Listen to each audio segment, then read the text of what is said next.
கிறிஸ்துவுக்குள் பிரியமானவர்களே, இந்த அருமையான நாளிலும் நம்முடைய ஜெப வாழ்க்கையை பலப்படுத்துவதற்காக நமக்காக பரிந்து பேசுகிற பரிசுத்த ஆவியானவர் மத்தேயு 20வது அதிகாரம் 32வது வசனத்தின் மூலம் நம்மோடு பேச விரும்புகிறார்.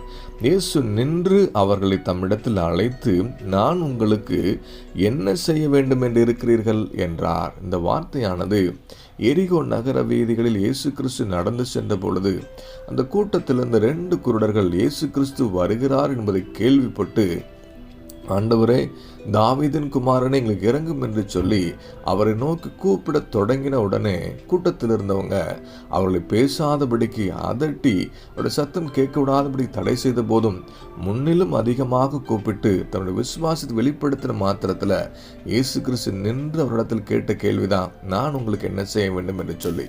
இன்னைக்கு நாமும் கூட அநேக நாட்களாக ஜெபிக்கிறோம், அநேக மாதங்களாக உபவாசத்தோடு தெய்வ சமூகத்தில் காத்திருக்கிறோம், அநேக வருடங்களாக கண்ணீர் வடிக்கிறோம்.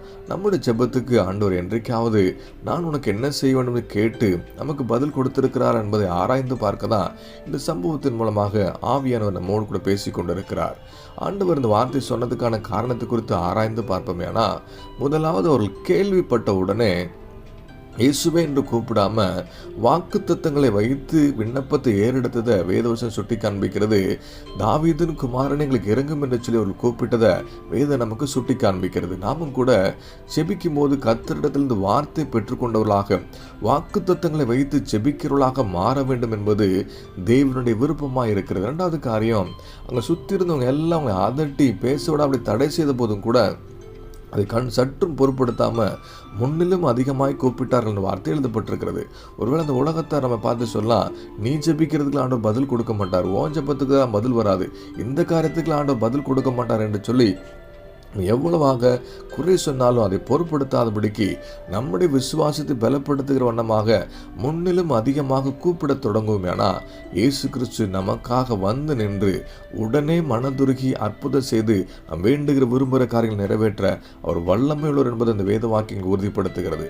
நம்முடைய ஜெபத்தில் வாக்குத்தத்தங்களை வைத்தும் விசுவாசத்தை அதிகமாக வெளிப்படுத்துதலாக ஜெபிக்கும் பொழுது நம்முடைய ஜெபத்துக்கு உடனடியாக பதில் வரும். கர்த்தர் மனதுருகி அற்புதங்களை அதிசயங்களை செய்ய அவர் உண்மையும் கிருபையுள்ளவராகிறார். இப்படிப்பட்ட ஜெப வாழ்க்கையை நமக்கு தரும்படியாக தெய்வ சமூகத்தில் ஒப்பு கொடுத்து நம்ம ஜெபிப்போமா?